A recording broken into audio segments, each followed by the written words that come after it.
Okie dokie. Good morning, everybody. I'm running behind. So imagine this is going to get out late by the time it gets posted. But that's it's a typical Monday morning in this business, as everybody knows. Not a lot to talk about today. It was a very, very quiet week, which I was, well, okay, that's a lie. It wasn't a quiet week for the industry, so to speak, but not a lot not a lot of big news is wow. Let's take some more coffee in on that one. Mm. All right, things we are going to talk about today, very briefly. We're going to talk about some industry changes. We're going to hit on some of those things that are happening and then ask a few questions of those of you out there that are listening on some things you'd like to see changed. We're going to talk about aftermarket parts and calibrations. Really interesting story popped up this week that is just a little bit of the tip of the iceberg of a much broader issue around aftermarket parts and their usage currently and what the new dangers of those are. And then we're going to continue more on the insurers and how they're trying to deal with total losses and severity around total losses. And some interesting things that their people are saying.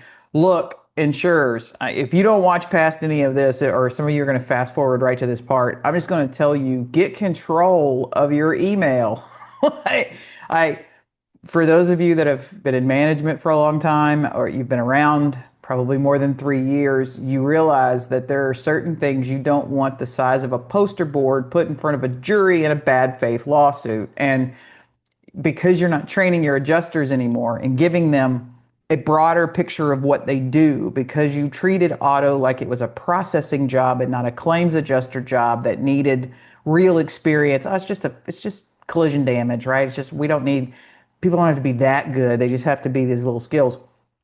It's gonna hurt you. I don't know when, and maybe you just get lucky and you just keep like paying those and settling and getting non-disclosure agreements or whatever. But um, I can't believe some of the things that I actually do get in writing these days from people. So let's talk about some industry changes. There's a lot going on right now across the board in all levels, all companies, no matter what I would say segment of this industry that you serve, whether that's you're a manufacturer of product, like you're a 3M or you're a paint company, whether you're a services provider, whether you're a software provider, whether you're a body shop, whatever role, insurer, whatever role you have in this whole kind of dysfunctional family ecosystem we got going on, there's a lot going on. So some organizations, because of economy, are taking the opportunity to right size a lot of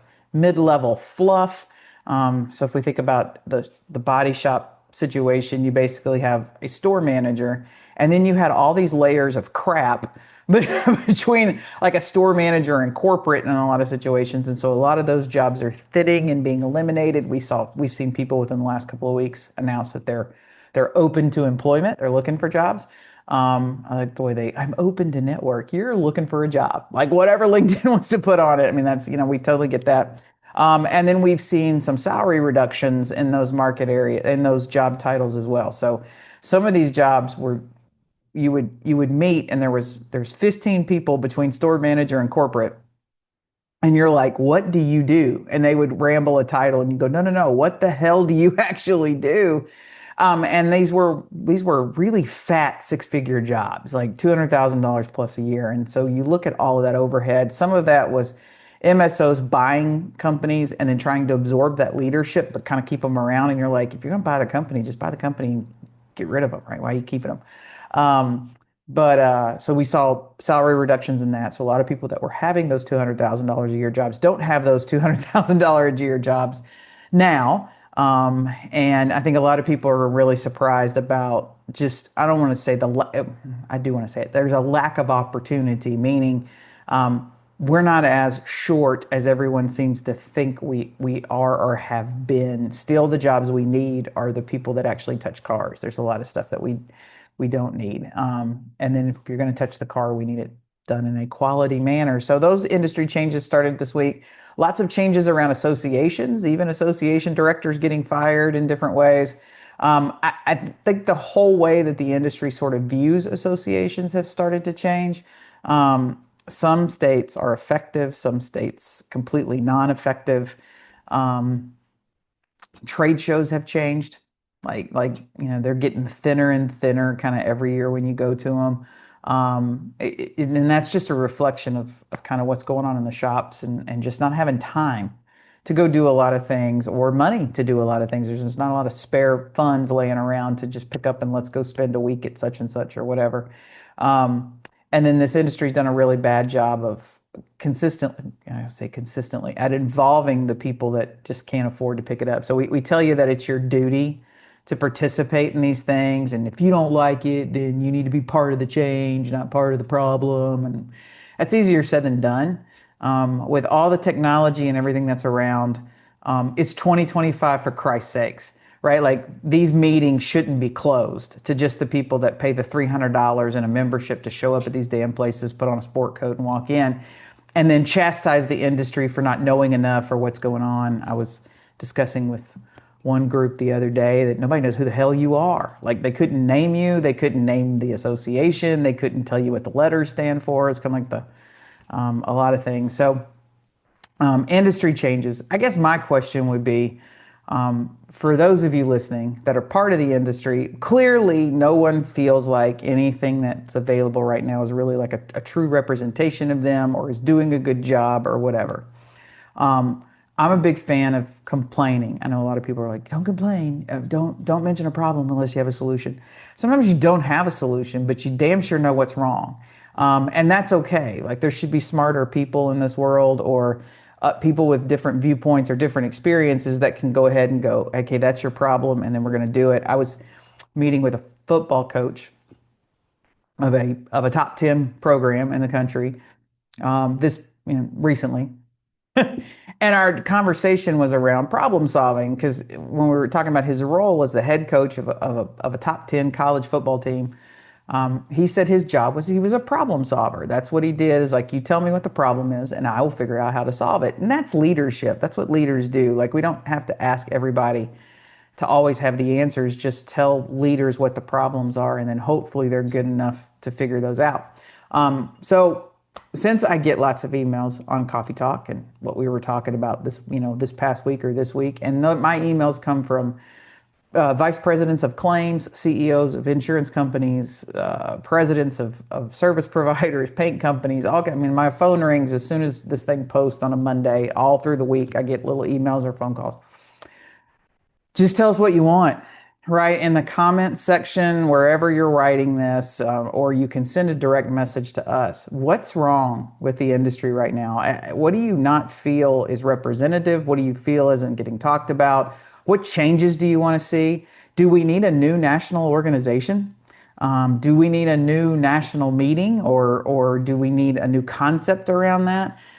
Should everything be online? Should you be able to watch and participate in all of these things without having to get in a plane, spend money on a plane ticket, hotel, be away from your business for 3 to 4 days? Should that be an option that you have? But whatever it is, it's time to start talking about it. I see little bits of it here and there. People post in groups or whatever. But let's just organize this feedback a little bit in some way. So whatever you want, just say it. And it's okay to complain, really. We always talk about the disruptors.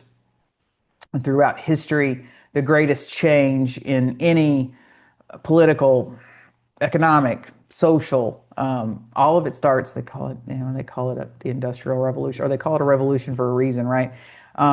It starts with dissatisfaction. It starts with being uncomfortable. It starts with talking about all of those things that you're unhappy with and that you're uncomfortable with. And it doesn't mean you have to have solutions.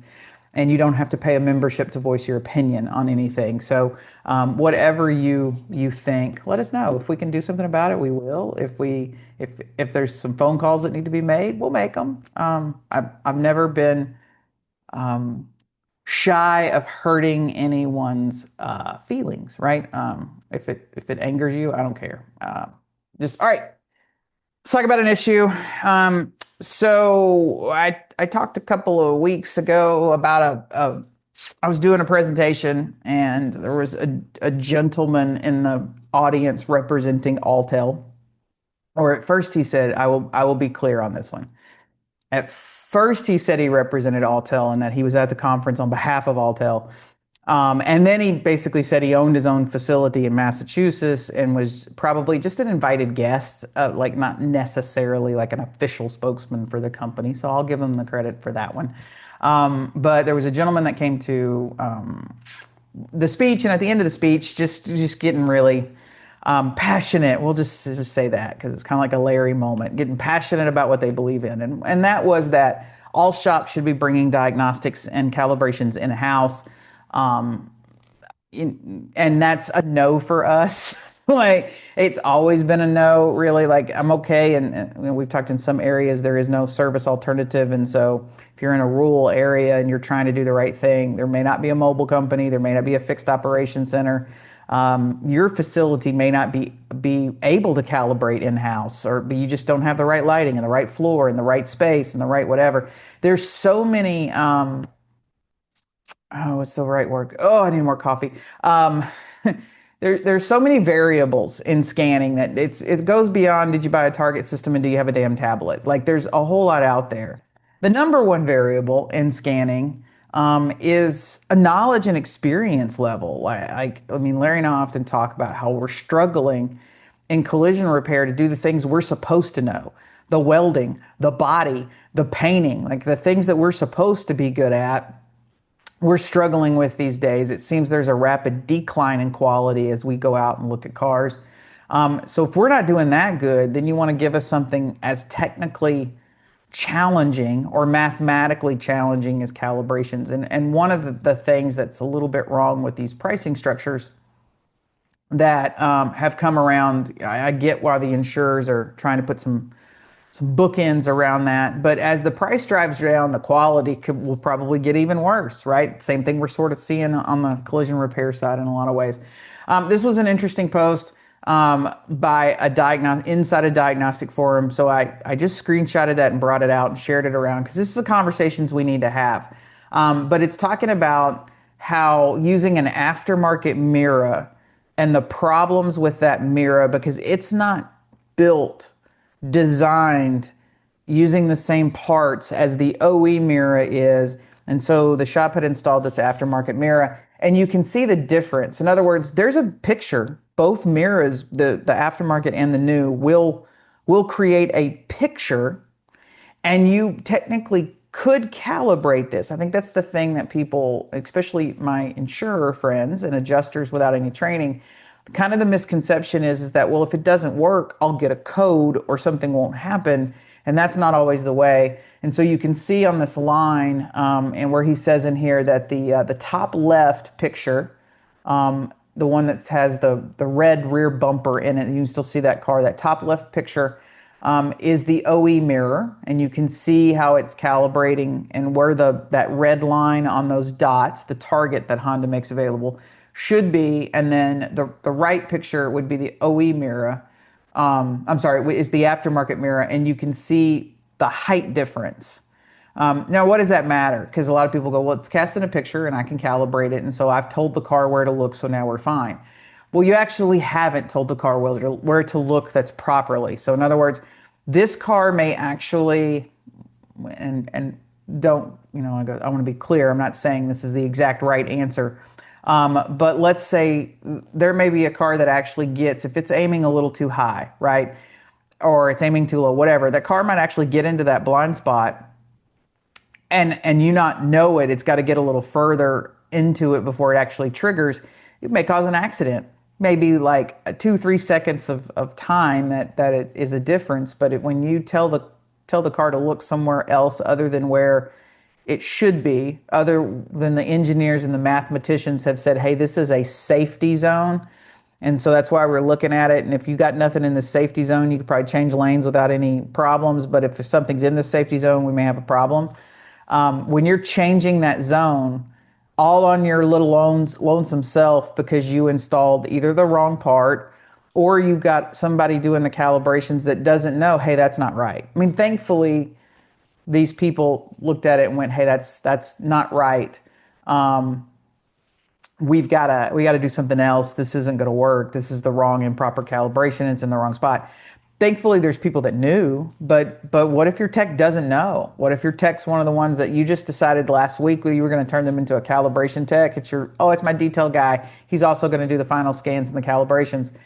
And they don't know and do this. What are the dangers with that? And those are all the conversations that we have to be having. Specifically, insurers. I totally understand bookends. I don't want to say bookends on severity, but when you have something and it's the Wild West and somebody else is charging $3,000 to calibrate this Honda and another guy is charging 300, like who's right? I get that. But sometimes when you put rules down, you start encouraging people to only operate within those parameters.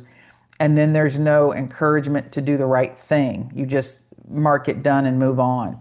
And that's sort of the scary part about this is that so many of us, and myself included, we're not diagnostic experts, right? Somebody tells us something and we're like, okay, you hope it comes from a trusted source. So the thought of shops having to all make these decisions, shops having to police or quality control or inspect the third-party providers. I've worked with several of the mobile third-party national providers, and they always bring me their aid tech. When it's like, okay, Kristen's going to do a ride along or work with you, I get the very best tech they have, and they're awesome, right? Like they do a great job. But that's not who shows up at everybody's shop. And as you're doing hiring and firing and training and turnover and all those things, we're not the only, the collision repair or the insurers, we're not the only one dealing with that problem. Anybody in this world right now that's an employer is dealing with that.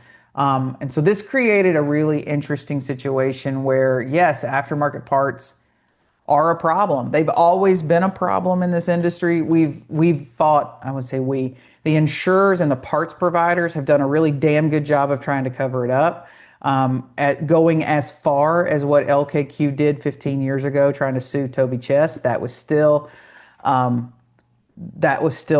egregious. And that's one of the things. If associations were worth a damn, probably all should have defended Toby instead of leaving him out there on a limb by himself. But anything to get anybody to shut up. I'll just say, LKQ, want to bring it, right?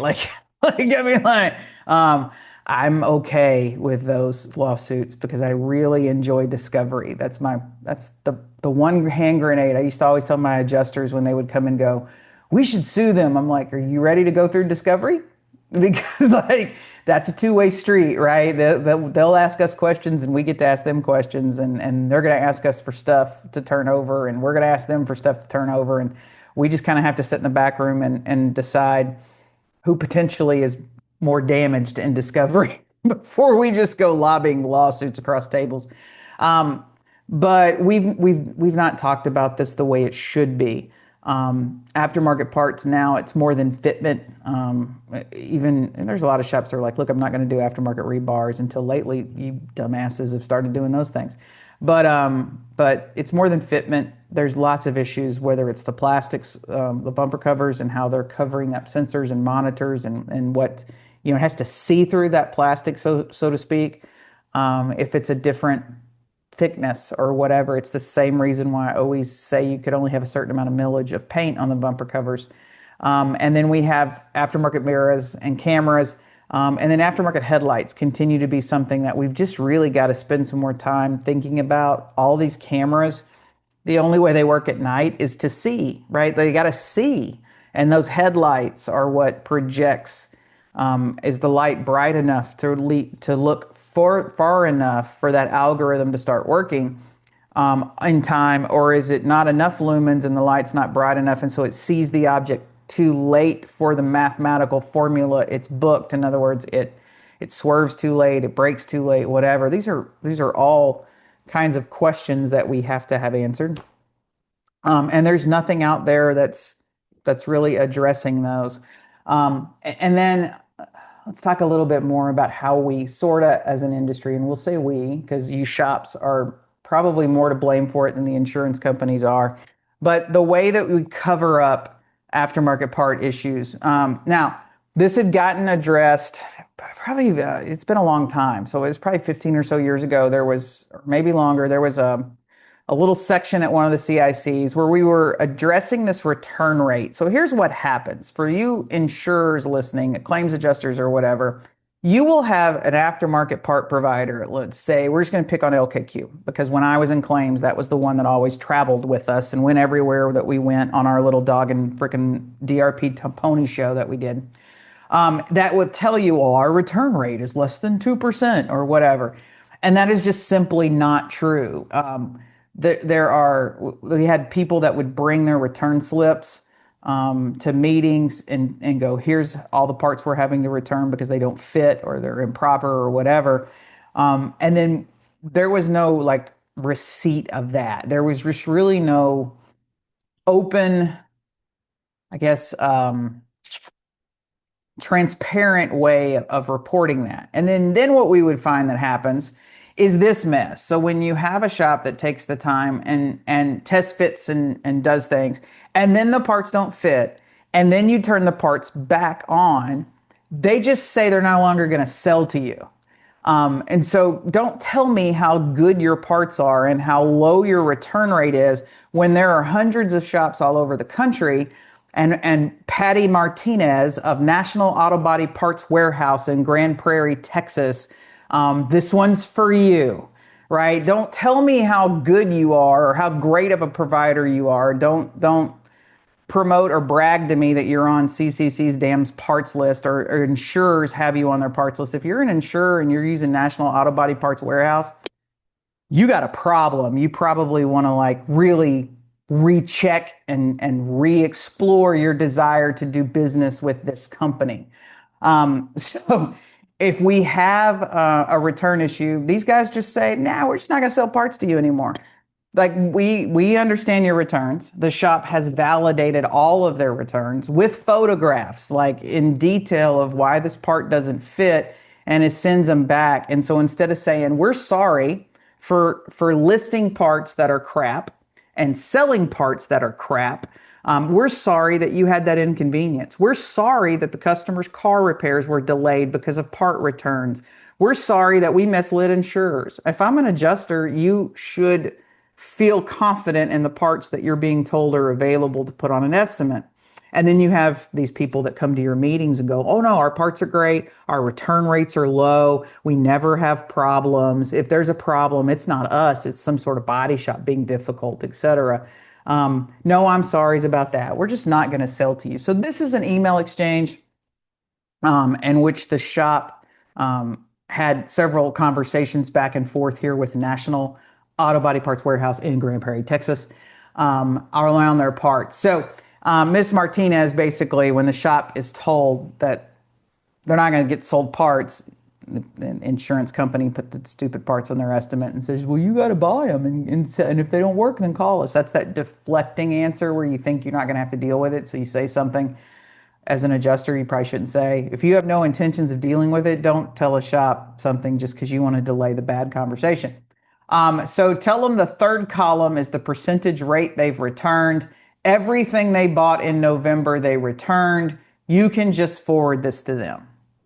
Okay, great, you're right. Everything the shop bought in November got returned because none of it frickin' fit and none of it worked and none of it was right. And here's all the photographic evidence of it, of why it's not fitting.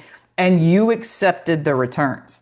This shop actually had over a $400 credit that was owed to them. Again, you should have a record of the returns. So the shop was basically asking what percentage of the returns were from agreed fitment and quality issues. So you took these parts back. We showed you they didn't fit. You took them back. What part of that is from that? And then the shop had a really, really great question. Of those, how many have you told the manufacturer about? So we've made you aware that there's fitment issues. You have all the photographic evidence of the fitment issues. Did you then call the manufacturer of that part and say, or the CAPA lot number and go, hey, we got a problem with lot number, whatever. We've talked about those CAPA recalls. I give CAPA credit for their transparency on that they do produce those in a weekly or a monthly format that every shop can get copies of for all the recalled parts that were previously CAPA certified that have now been decertified. But did you Did you tell these people? Did you tell these manufacturers that there was a problem? Um, that's typically a no. So they completely sort of skirted that issue for a while. The shop reaffirms that in the email, we have valid documentation justifying why the parts were returned. Photos can be sent again for your review. We are asking what percentage of those returns did National Autobody Parts Authority agree that those parts were valid returns? I would assume 100% since credit was issued. So the shop was issued credit for the parts. And we're also again asking if National Autobody Parts reported these concerns to the manufacturer or to CAPA. And and again, this thing just keeps getting skirted over and over. And here is the official, like the last response. After this, they stopped talking to the shop. And I will say, every probably association in the planet was copied. They weren't even blind copied. Everybody, I got copied on these, right? Like, I mean, it's like everyone's reading this exchange between shop and provider. I thought our national associations, since they were copied on this, would do more with this, and they didn't in any way, shape, form, or fashion, mostly because people are allowed to be sponsors. Like, why would you let aftermarket part vendors be sponsors of something? How in the world does that support collision repair shops? But I can't complain about the people that are supposedly, we catch a lot. Look, let's just talk about industry issues while we're here.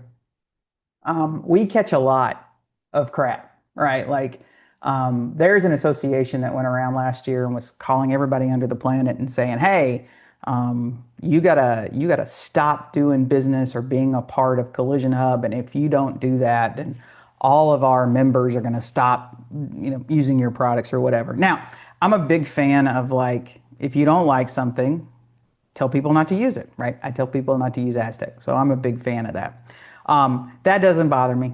That's part of if you're gonna say things, you better be willing to take the brunt of it. But one of the things that has worked well for us is that we don't rely on sponsor money. We don't really even rely on advertising dollars to stay in existence. So, and we're not an actively repairing body shop worried about insurance company checks or steering or any of that. So we get to do a lot.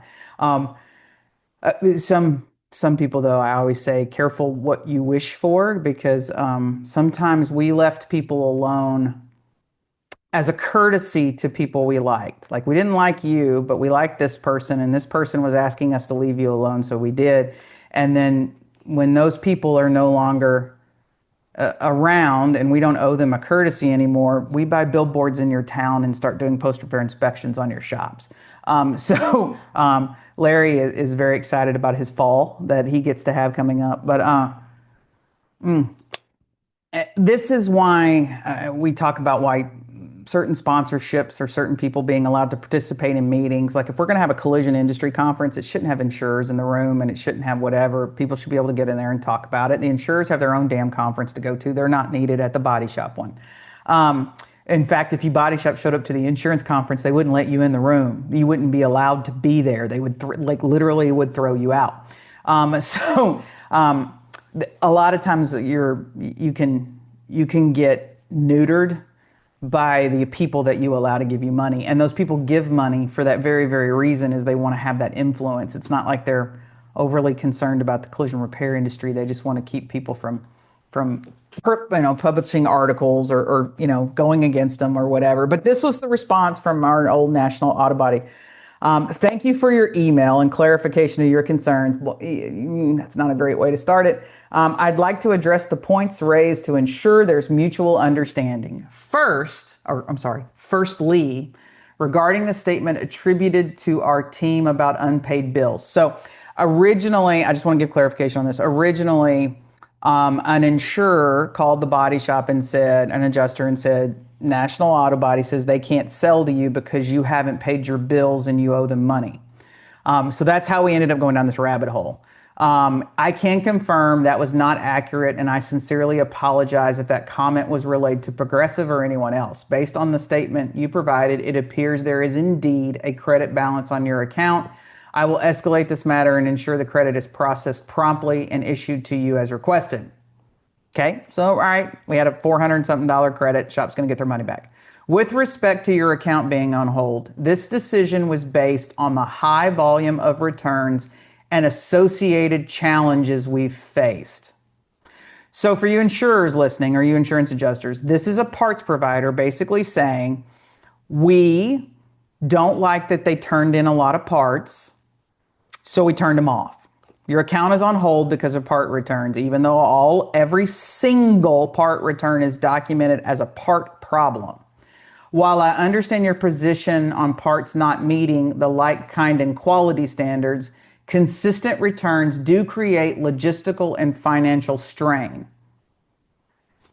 So here's an entire business that basically works only if you people, body shops, not insurers, you body shops continue to install parts that don't fit and aren't the same. For whatever reason you say, whether it's that's all the customer, we offered the customer OEM and they didn't want to pay the difference or whatever, you create this illusion, or you create an entire industry of parts providers because you won't do the returns. Like, it's a hassle for them to process returns. It costs them money. It's logistics. You get the parts back. I remember, God, a long time ago, we were sending back a lot of fenders, a lot of Chevy fenders for a lot of reasons. Those parts were coming back painted. That goes back to like my time. I was like, what, 2002, 2003? And I'd go to LKQs and they had stacked up piles of like cut-in fenders because they had sent them to the paint department and had them cut in and then whatever. Now you can't resell that stuff. We were asking for them to donate it to schools or whatever. But so that becomes a problem because you aren't returning the parts that aren't fitting. It is creating, we value your business, but it seems there is a mismatch between the quality expectations at your shop and the parts provided. I really want to drive that sentence home. We value your business, but it seems there is a mismatch between the quality expectations at your shop. So in other words, you're a good shop trying to do the right thing and fix cars the right way and have the parts fit. So you have high quality expectations, but that's not who we are. So between the quality expectations at your shop and the parts provided. So now I have a parts provider basically saying, hey, these parts aren't good. They don't fit a shop of your quality. So for those of you that are installing the parts, what quality are you? What did a parts provider just say about you and who you are if you're the ones installing these parts? I acknowledge your point about the responsibility of manufacturers in CAPA in cases where parts fail to meet their advertised standards. However, I find it important to note that these same parts have proven to work effectively for other customers. This raises the question of why they don't meet your shop's expectations specifically, which suggests a potential mismatch between our products and your operational requirements. I'm just going to say, I can't wait to have a situation where this email makes a court case. And it's not just going to be in Texas. Like, this one's going to be like a poster. Like, I have the poster envisioned in my mind. I'll probably even put like I'll blow some things up. I'll even put cute little details around the edges of the poster. But I can't wait to have this one blown up. So basically what they're saying is, well, yeah, the parts aren't great. They don't meet your standards. But hey, there's a lot of other shops in town that put those parts on and they never complain.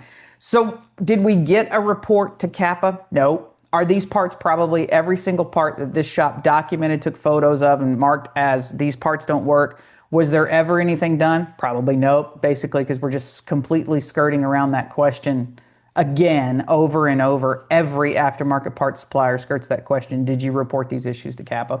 There is a self-reporting form on the web. Like shops can report these issues too, but then what happens to them? There are some good people. So Intertech, CAPA, there's some really good people that are at CAPA that have long-standing, I want to say honorable careers. That doesn't seem fair, but they have great careers. And And so I don't know how much weight it carries when a shop self-reports a problem, whether that initiates some testing or whether, hey, we have a problem. Does somebody go out and start looking at these to decide? Basically, what they're telling you is until we get a lot of people complaining, yeah, no. So the shops that just make it work, where you bitch and complain about having to use all these parts, you're slotting fenders, you're doing all kinds of crazy stuff to try to make this stuff fit. You make it worse. You validate those parts. You're the validation process. Because you're not returning them, because you're not reporting the problems of fitment or whatever, then they're saying, well, hey, I sold 100 fenders and only 2 of you brought them back. So this probably isn't a part issue. It's just you're not willing to do, by them saying the standards mismatch. I want to make sure I quote this exactly, which suggests a potential mismatch. This is twice we've said mismatch. In other words, your shop standards don't match our parts. A potential mismatch between our products and your operational requirements. So, hey, if you're not a shop that's willing to like force this crap on there, use some sheet metal screws, maybe a little adhesive here and there to make a bumper fit, slot some parts and slide some stuff back. Shims are always welcome in the installation of aftermarket parts. If you're not a shop that wants to do that, like these other shops in the market, right? I find it important to note that these same parts have proven effective for other customers. Because you're not willing to do that, you're a mismatch for us. Because you other shops do this, these parts continue to stay in the market. And then insurance companies, adjusters are told the parts are fine, just that guy's a problem, right? If I'm an adjuster and I've sold 100 fenders and only 2 have complained, from that perspective, listening to these aftermarket part providers that come and speak at your meetings and send out emails or whatever, makes it sound like the parts are fine. This guy's being a jerk, and he's this one-off lone wolf kind of scenario. That said, the decision to place your account on hold is not solely due to concerns about part quality. Rather, it is based on the high return rate and logistical and financial challenges this created for our operations. After a thorough review, we've determined that your account will remain on hold and we will not be able to continue our business relationship. We appreciate the opportunity to have worked with you and wish you best in your future endeavors. This is why aftermarket parts are dangerous. Because even when you have a shop, like let's say this shop that had this calibration guy come out and notice that there's a problem with that aftermarket mirror, I guarantee you nothing got done with that mirror. That when that mirror got sent back and the shop bought the OE mirror, installed it, everything calibrated correctly, nothing happened with that mirror. How many more of those mirrors, 1, have already been sold, and then 2 will continue to be sold because there is no accountability by the vendors? Because when a shop documents and has pictures, like this guy did a great job of documenting what the issues were with the aftermarket mirror, when shops do that, vendors just turn them off because it's a logistical and financial challenge for the part provider. So for that the part distributor, it's a logistic and financial challenge. If now parts are more than a fitment issue, if now parts are a safety issue, such as aftermarket mirrors or aftermarket bumpers or whatever, and our vendors in this industry that give money, that go to trade shows, that buy booths, that does all this stuff that nobody wants to get mad at them over or really have hard conversations about, what happens?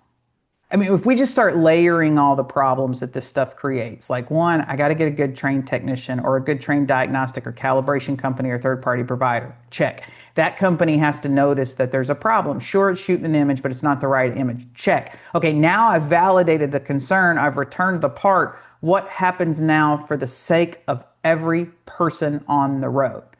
Not Progressive's aftermarket parts usage KPI. I could give a crap less about that, and I could give a crap less about it for State Farm or whatever. When people ask, Kristen, why'd you leave the insurance? I had a great salary. It was a really great, comfy salary. I played golf twice a week.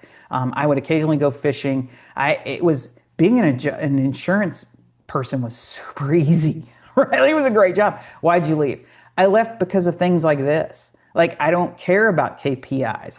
If it's not safe, then that's it. That's all I need to know. That's the first question. Is it safe? Yes or no?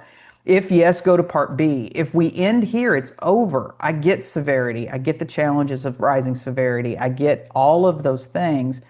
but safety has to come first. So if this is the back end view, this is a look into the back of one provider in Texas and how they don't escalate. And when a shop documents a problem, they don't turn that in. They're not doing anything about it because they're basically saying, well, that's your fault, right? Hey, your standards are too high. That's what drives me crazy about this email the most is your standards are too high, right? Like, hey, our parts probably aren't for you because, your standards are too high. It's time we had a lot more conversations around aftermarket parts, specifically around. I've seen lately one particular provider is selling aftermarket ADAS sensors, blind spot monitors, et cetera. And I asked that same provider, would you sell aftermarket airbags? And they go, no. And I go, what the hell are you doing? I mean, those are kind of the same. To me, they're safety components. They're the same. So these are conversations. If we talked about industry changes, we've got to start having more of these. And I think a lot of that starts with certain people or companies should not be allowed to be sponsors and have a financial interest in certain associations. Like it just, and insurers should not be allowed to go to certain meetings. I still to this day, I was one and I went to CIC as an insurer. Insurers have no place in the CIC meetings. If it's a collision, like a meeting for collision and everything that involves around collision shops, it should be collision.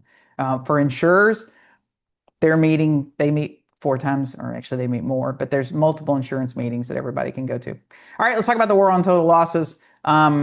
Insurers, this is for you. This is your section. If you have not gotten control over your email, get it, because this is another one. So this is Shelter Insurance. This is Tammy Hilton, and she happens to be here in Arkansas. Every insurer going forward is really starting to try to put a handle on total losses. I've told you in the past that for years, most total loss units weren't even made up of staff adjusters. Lots of independent adjusters would do rotations in total loss departments because that was what low hanging, I don't want to say low hanging fruit, but we didn't spend a lot of money on total losses. It was a smaller portion of the business. It was a small percentage of claims. So we had what we would consider the better trained resources in different places, but now all of those jobs sort of went away. We now have staff appraisers back into total loss because if 47% of reported claims by the end of 2026 are going to be total losses, that's a huge area of where my money is now as an insurer. So I need to be profitable. I need to, I can't lose a ton of money. I can't have severity in total loss fees. So this came from Shelter. Please be advised that Shelter has remodeled their auto claims department for Arkansas. There are 6 of us auto adjusters specifically assigned to handle all total losses for the state of Arkansas. The reason being is that too many adjusters were just paying whatever charges came their way when they were not supposed to. Oh, Tammy, no. I'm just thinking right now, if I'm Rockney and I'm sitting in Columbus, Missouri, and I know that this email is now public, what am I thinking? And the branch manager for Little Rock, what are you thinking, right? Is that Terry? Is it still Terry? I don't know, maybe. Okay, with this new group, we are going to be able to adhere to Shelter's guidelines on what fees we are able to consider versus what we are not able to consider.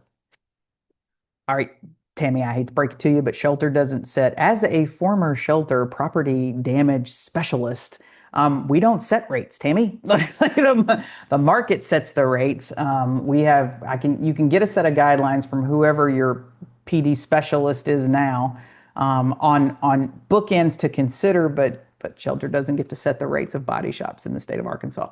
I am aware that Copart was told the shop was closed today and Andy wanted to research past charges Shelter's paid. The reason we started the new total loss unit is because adjusters were not adhering to the Shelter guidelines. So the past charges that were paid are not applicable moving forward. Hey, we've paid this stuff in the past and we're not. Okay, at least she's right about that. I think a lot of body shops think that if you've been paid something in the past, that they have to continue to pay that. While there are some small little possible little tinges of truth to that, overall, each claim is handled individually and on its own merits, and so we can start over.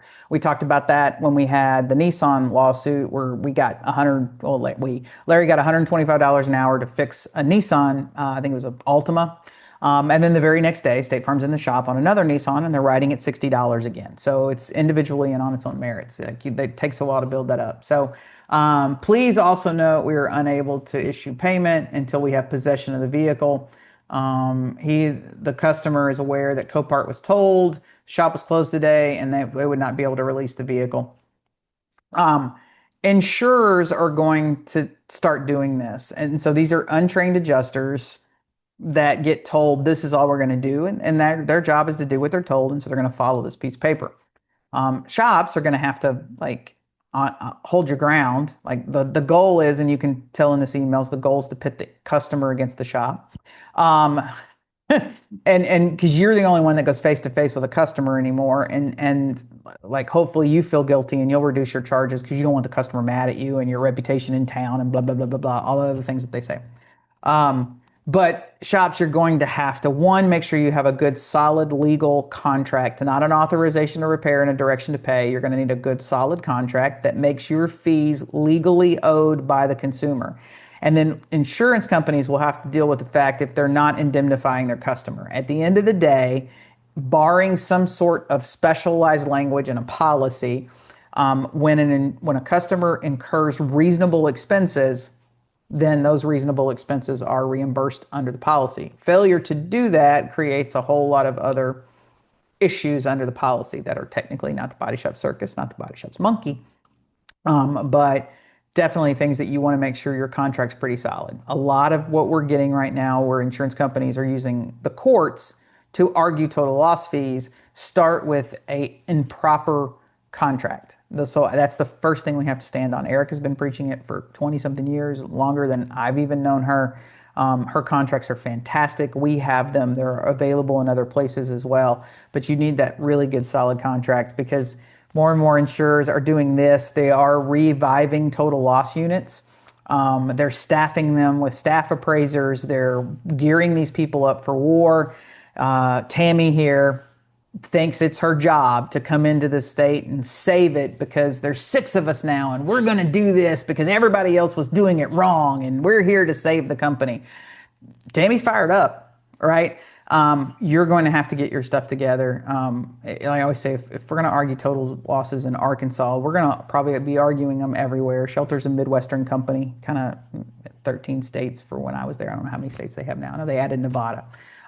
It's 14 or whatever. So they're a small sort of regional insurance provider.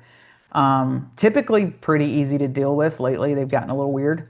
But definitely get your total loss process together because this is how they're approaching it. These adjusters are being told that it's their job to stop these exorbitant fees. Body shops are trying to make money off total losses. And I'm like, you're damn straight we're trying to make money off total losses, right? Like every car that comes in here has to be a profit center. Nothing gets done for free unless you're a DRP. Then you do a whole lot for free, right? I think the total loss change is going to put a lot of shops sort of out of business. Because that are in DRP, because you're going to be flooded with these vehicles that are on your lot, taking up your time, and you got nothing to charge on them. Available repairables go down, and so your operational expenses are high, but your incoming cash flow, when you're only getting it off repairables, will continue to stay stagnant or negative, and that's going to be a problem going forward. But the war on total losses gets entertaining. Seriously, insurers, get control, serious control over your email and what people are putting out there, because things that become part of a large lawsuit are not very fun. So what's on the shelf?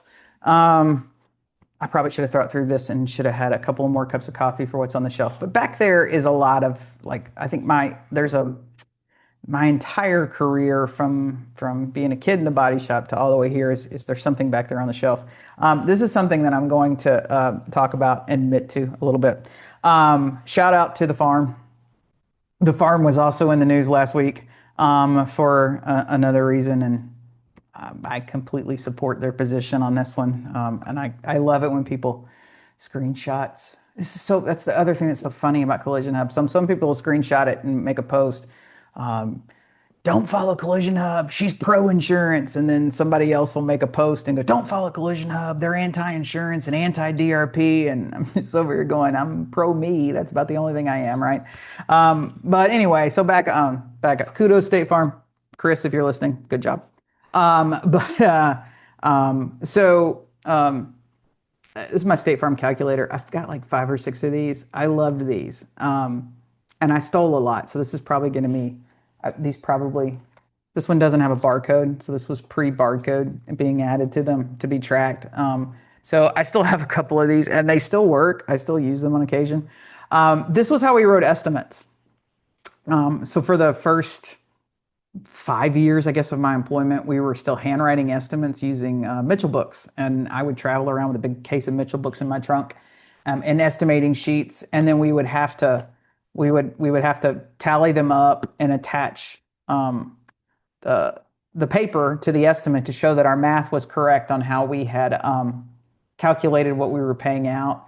And I just love these things. So I have 2 of them back there. This and the big silver staplers, the big pistol grip staplers, we would fight over these when they would get delivered to the office. And then I learned very quickly when I had one of these, I had to take it home with me at night because if I left it in my desk, I would come back the next day and somebody had taken it. And technically it's company property, so I couldn't say that was mine. You couldn't touch it.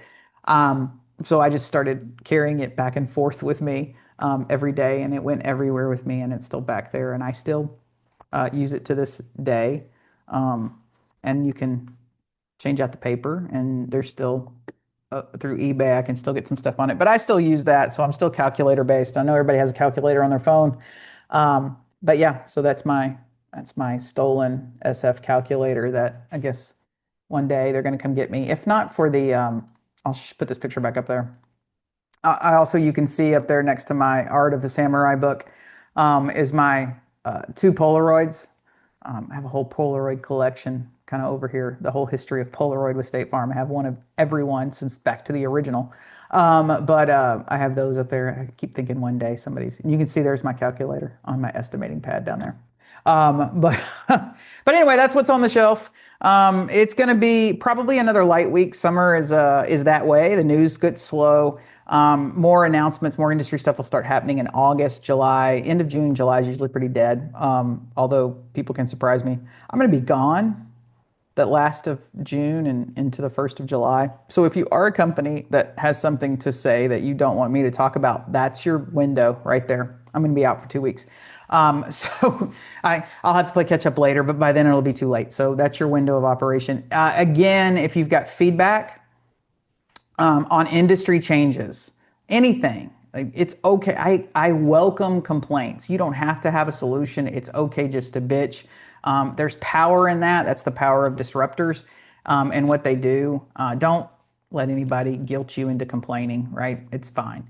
But anything you want to have, or you have feedback or changes or things you would like to see, talk about them. Like I said, you shouldn't have to pay a fee to go into a room to talk about this industry, and then you shouldn't have to travel to do it either. So let's see what we can get going. If you need me, well, you know where I'll be this week.